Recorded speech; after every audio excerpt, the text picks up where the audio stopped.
If that last example was a little bit difficult for you to hear, don't worry. We're going to have an example coming up in this video where I think the point will be made a little bit more clearly, talking about color versus like characteristic.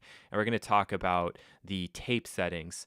So what Nebula does is it doesn't get the tape compression, but what it does give you is the tape color. Okay, so it's more of a frequency change than it is a dynamic one. And that's just the nature of the beast. And it's why if you are going in and using the tape program, you need to realize that you're not going to get that like tape saturation or tape compression. You're going to have to apply that separately. But what you will get is the color of the different tape formulas. And some tape formulas can be more aggressive than others. So just as an example here, this isn't going to be true to real life, but if we bring in the TDR Nova, for example, we could go in and imagine that we were creating like the frequency response of a tape machine. You can even just search it in Google and look at images, but it could be even pretty aggressive. So if we go in here and take something like, start with like some kind of high pass filter,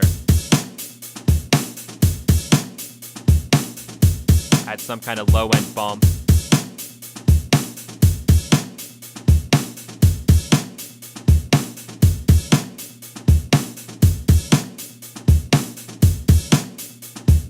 and have something like a smooth shelf rolling off the top end, this could be characteristic of some tape formula.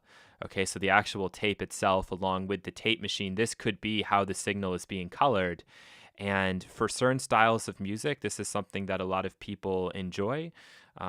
But for more maybe modern music, it may not work, or it depends on the color or type of tape that you're using, because some might do the opposite. It might give you a little bit more of like a smiley curve as opposed to what we just looked at before there, where we were actually cutting something off. So it might look more like this instead. And then we have to keep going back to the filter.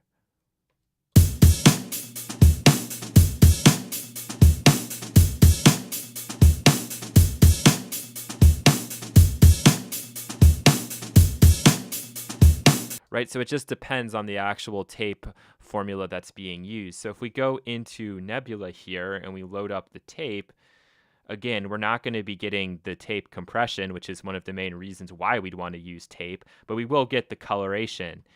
So let's just go in here and let's grab the, let's do it in real time so you can hear it. Let's use this EQ tape warm bus.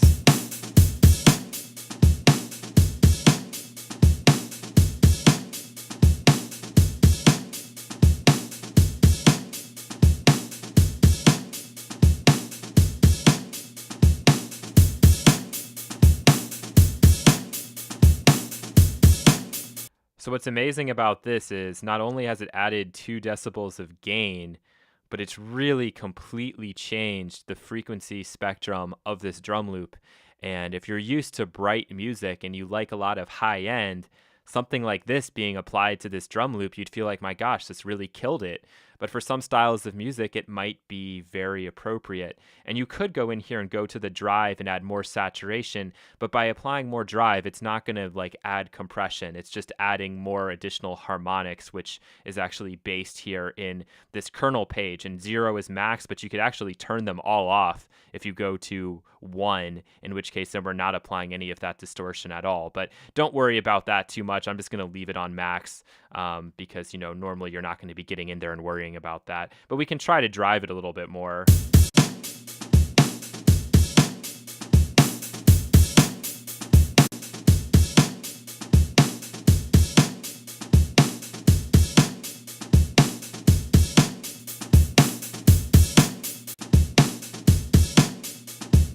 And, you know, maybe you hear a difference, maybe you don't. I don't really hear that big of a difference. So, again, I need to definitely work on maybe getting some golden ears here, but it is what it is. We can go in and we can try some of these high-end tapes. And now these high-end tapes may not color the sound quite as much. So let's just go back here and I want to initialize this. So I'm just going to delete it and bring in another instance. Let's try the other formulas and just listen to how they impact the sound.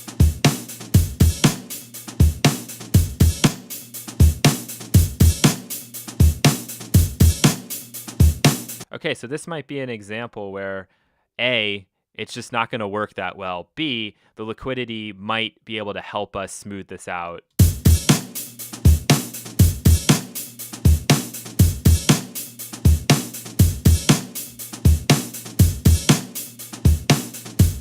How much gain is being added in here? Quite a bit.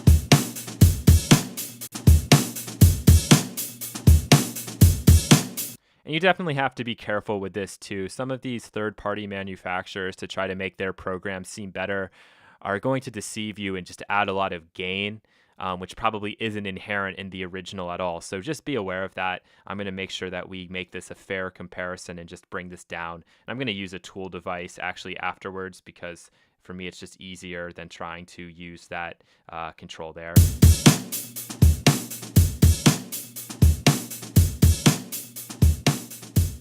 A little bit too much.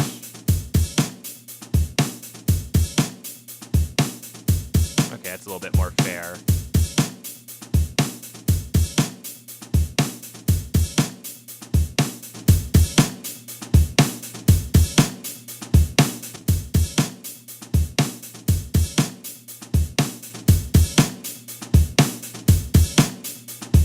So you can hear how much this is actually really killing and taking away from the low end and from this drum loop. So this probably wouldn't be appropriate here either, unless that was the effect that you were going for. And then we can try one more here.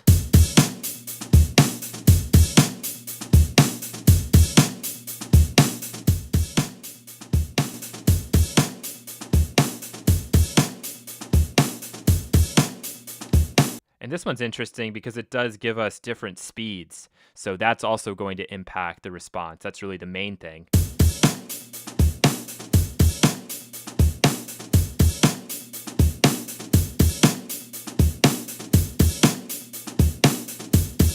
Again, it's adding in quite a bit of gain.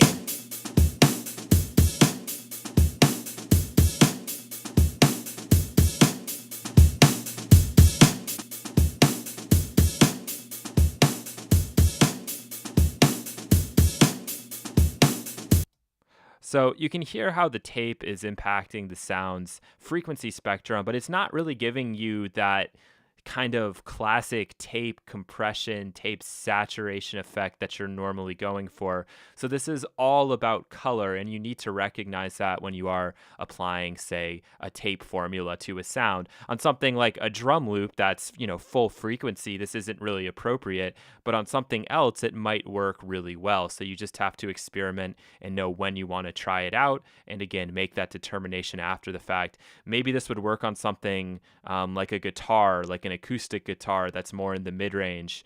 I don't know, you'd have to experiment, but I just don't think it would work that well on this particular sound. So you have to experiment, you have to use your ears, and then ultimately use your best judgment.